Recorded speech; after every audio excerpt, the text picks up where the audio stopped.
एक गांव में एक रहस्यमयी ट्यूबवेल था। उस ट्यूबवेल के अंदर बहुत से गांव वाले डूब चुके थे। हालांकि उसकी गहराई सिर्फ 4 फीट ही थी, लेकिन जो भी व्यक्ति उसमें उतरता वह अंदर खींचा चला जाता है। राधा का पति शामू भी उस ट्यूबवेल का शिकार बन चुका था।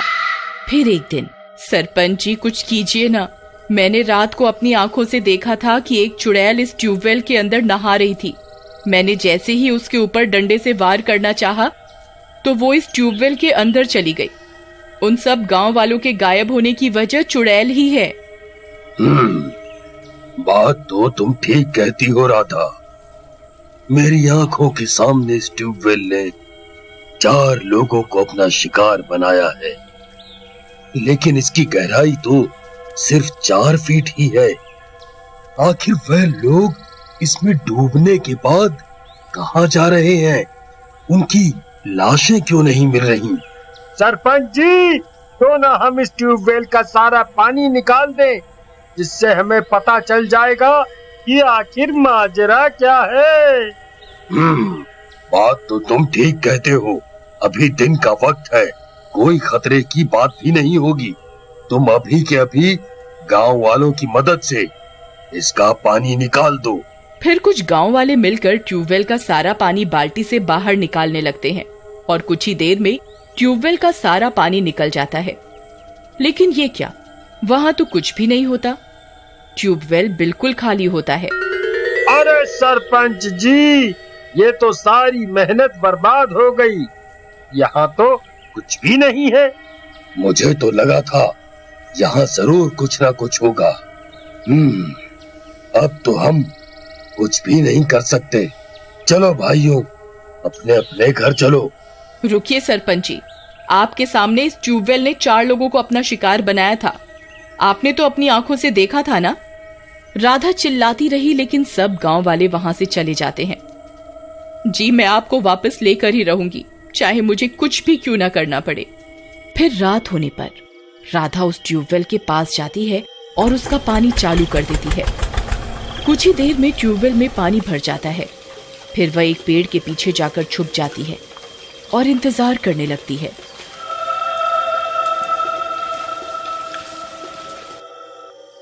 फिर कुछ देर बाद उसे ट्यूबवेल से डरावनी डरावनी आवाजें सुनाई देने लगती हैं। हे भगवान, ये कैसी आवाजें हैं? ये आवाजें तो उसी ट्यूबवेल से आ रही हैं। कहीं मैंने इसमें पानी भरकर कोई गलती तो नहीं कर दी? तभी थोड़ी देर बाद एक औरत उस ट्यूबवेल से निकलती है। उसकी पीठ होने की वजह से राधा उसका चेहरा नहीं देख पाती। पीछे से वह औरत बिल्कुल चुड़ैल की तरह लग रही होती है। उसके बाल बिखरे हुए होते हैं। दया रे दया, ये तो वही चुड़ैल है जिसे मैंने उस दिन देखा था। यही है जो गांव के लोगों को इस ट्यूबवेल के अंदर खींच लेती है। अब मैं क्या करूं? मुझे अभी इसके बारे में गांव वालों को बताना होगा। फिर वह भागती हुई सरपंच के पास जाती है और उसे पूरी बात बताती है। फिर सरपंच कुछ गांव वालों को अपने साथ लेकर वहां पहुंच जाता है। वह चुड़ैल अभी भी वहीं उस ट्यूबवेल में बैठी हुई होती है। सब गांव वालों की आंखें उसे देखकर फटी की फटी रह जाती हैं। हे भगवान, ये तो कोई चुड़ैल लग रही है सरपंच जी। हम इंसान इसका मुकाबला कैसे करेंगे? भाई, हमें कुछ ना कुछ तो करना ही होगा। एक काम करो, एक रस्सी लाओ और इसके ऊपर डाल दो। फिर एक गांव वाला कुछ रस्सियों का इंतजाम करता है। तभी उस चुड़ैल को गांव वालों की आहट सुनाई दे जाती है। वो अपनी गर्दन को पीछे घुमाती है। उसकी शक्ल बहुत डरावनी होती है। सब गांव वाले उसे देखकर थर-थर कांपने लगते हैं। अरे मर गए रे, ये तो बहुत खूंखार लग रही है सरपंच जी। ये तो हमें जिंदा ही चबा जाएगी। अब क्या करें?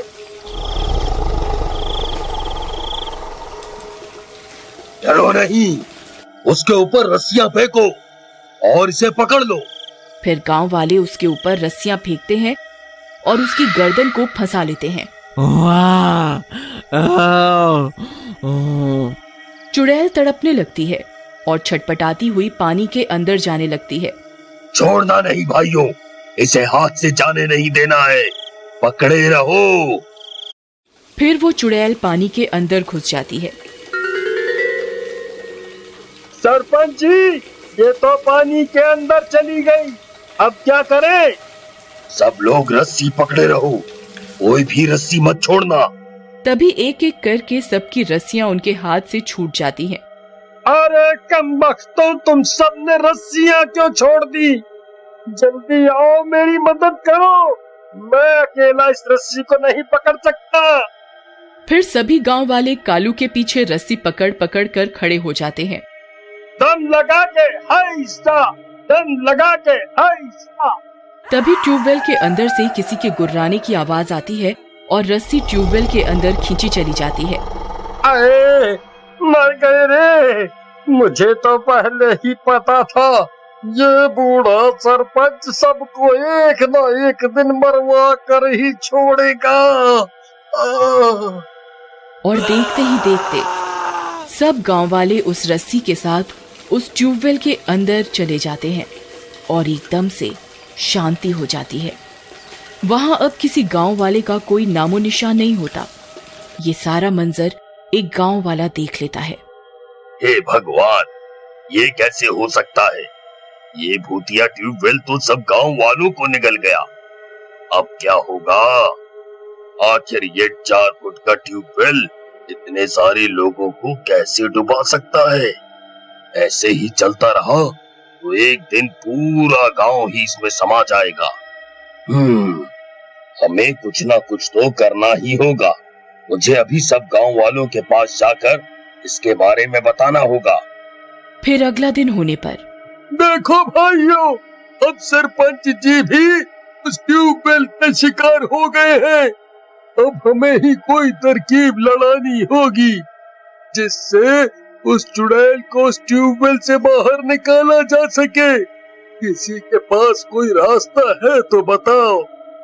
भाई, मेरे पास एक तरकीब है, रात होने दो, फिर उस चुड़ैल को मजा चखा कर रहूंगा। फिर रात होने पर सब गांव वाले पेड़ों के पीछे छिप जाते हैं।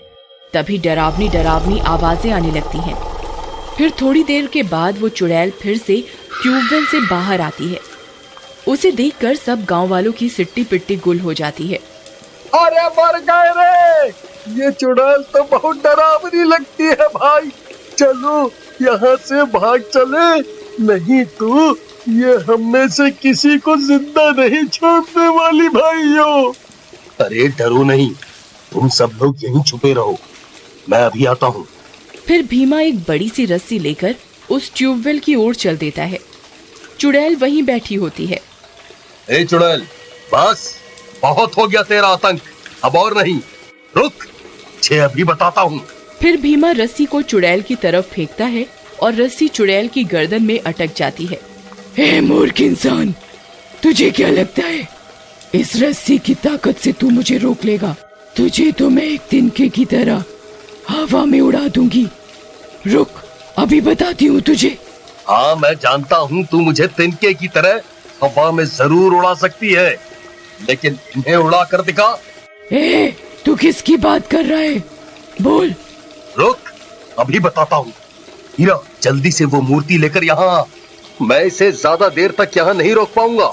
फिर गांव वाले बजरंग बली की बड़ी सी मूर्ति को लेकर आते हैं और भीमा उस रस्सी को बजरंग बली की मूर्ति के साथ लपेट देता है। अरे नहीं, ये क्या किया तूने? नहीं नहीं। फिर चुड़ैल ट्यूबवेल के अंदर जाने लगती है और बजरंग बली की मूर्ति भी उस चुड़ैल के साथ साथ ट्यूबवेल के अंदर चली जाती है। सब गांव वाले हैरान परेशान होकर देखते रहते हैं। सब जगह शांति हो जाती है। अरे भीमा भाई, ये क्या? तुम्हारी ये तरकीब तो फेल हो गई। ये तो मूर्ति को भी अपने साथ ले गई। अब क्या करे भाई? बजरंग बली पर विश्वास रखो दोस्त। तभी गांव के मंदिर की घंटियां खुद ब खुद बजने लगती हैं। जोर जोर से हवाएं चलने लगती हैं। भीमा भाई, मंदिर की घंटियां खुद ही बजने लगी है। लगता है भगवान ने हमारी सुन ली। तभी उस ट्यूबवेल से बहुत तेज प्रकाश उठता है और जोरों का विस्फोट होता है और सभी गांव वाले ट्यूबवेल से उछलकर बाहर गिर जाते हैं। तभी सब गांव वाले भी वापस जिंदा हो जाते हैं।